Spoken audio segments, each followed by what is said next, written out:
talking about mental health this morning and how this lockdown has been a very, very different to the last one, isn't it? And let me just introduce them to you first. That's the proper thing to do. There's no doubt that the ongoing pandemic has been detrimental to our nation's mental health, and research has found that Brits are going to new lengths to treat it. Now, studies have seen a 150% increase. That's massive for CBD products between the announcement of the first lockdown and the nationwide peak in cases. Now, at the same time, the nation's mental health was at an all-time low, with almost half of Britons reporting high anxiety. I think we've all been there. I really, really do. Now, here to tell us more about this link is Clifton Flack from CTEC. I hope I pronounced that correctly, Clifton. Cannabis consumer... CTEC. CTEC. I've been going CTEC all morning, and I thought, I think I'll just go back, and you'd be wrong. Good morning, Clifton. I do apologise, and welcome to Deveron FM. Now, thank you so much for joining us this morning. I think we've all had those moments of anxiety, every single one of us. Tell us how COVID-19 pandemic has impacted this nation's mental health, because it has, let's be honest.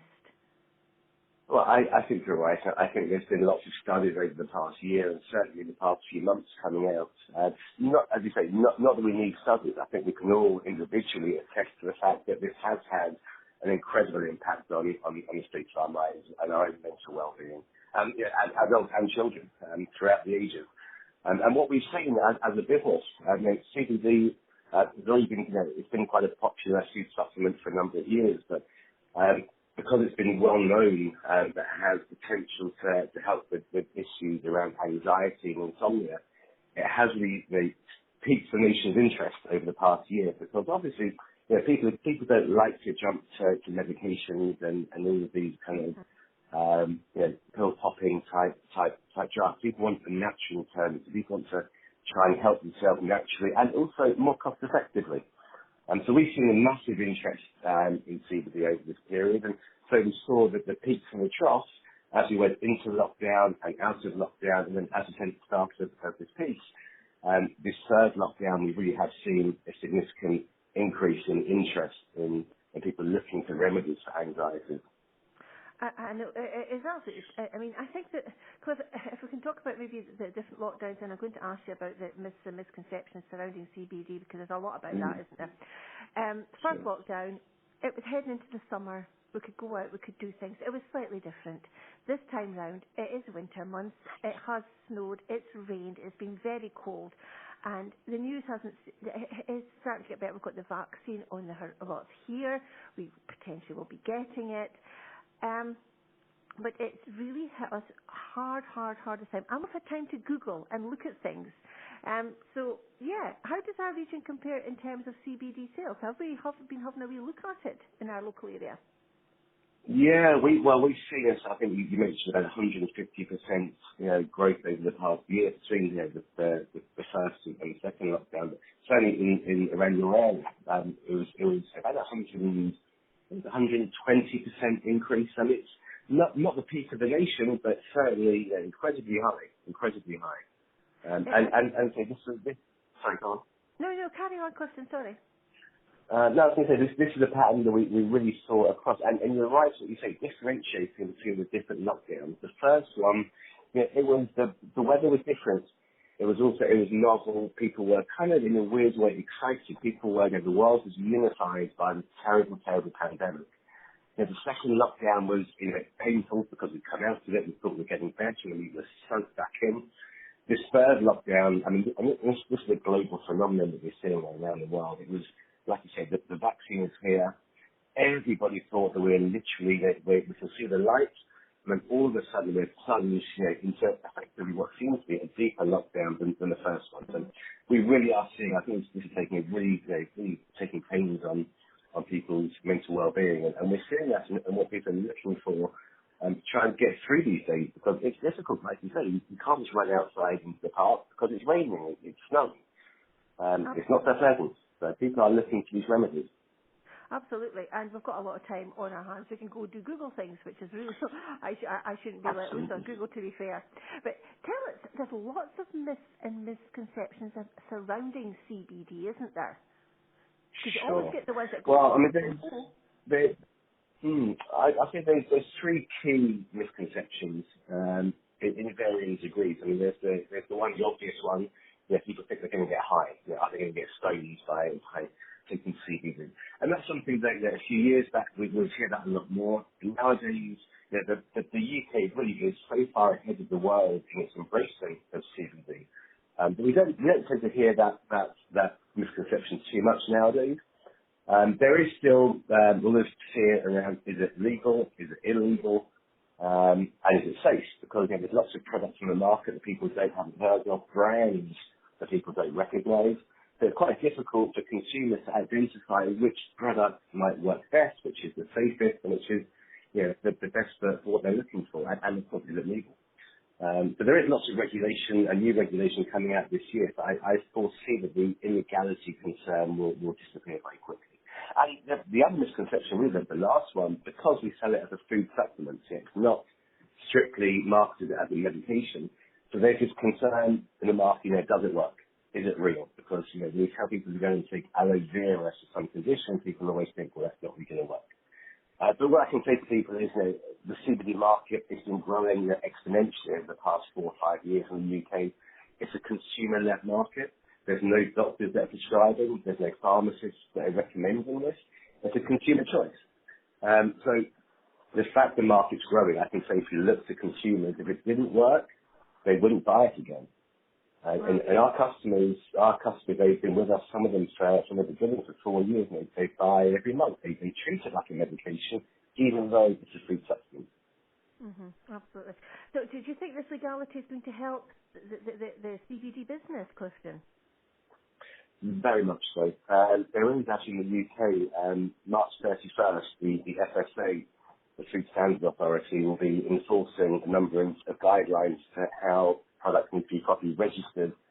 And part of that registration is proving that the products are safe and stable and repeatable. Because, if you're buying the same product in a normal industry, it should be the same product every month or every 2 months whenever you buy it.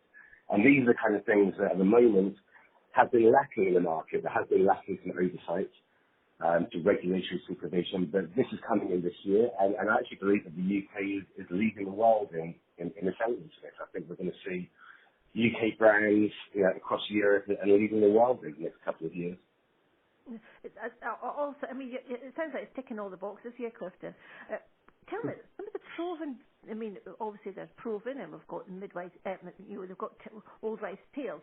So the proven benefits of using CBD, because it sounds as if it's, I know it's not a miracle cure or drug or anything like that, but it does, the proven benefits of it. Well, if you speak to some of our customers, they might tell you it is a miracle, isn't it? But I'll tell you this, it's scientifically it's been proven that CBD acts as an anti-inflammatory.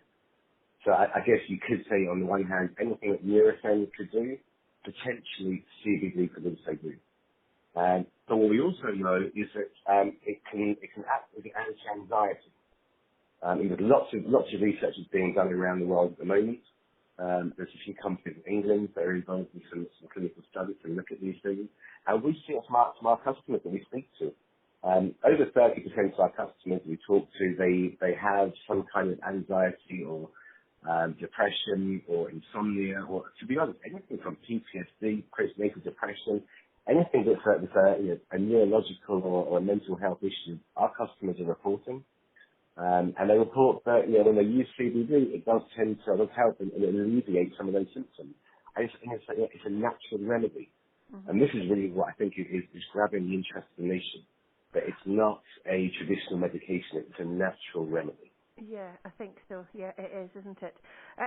Of course, you told us how, the proven benefits of it. All sounds good.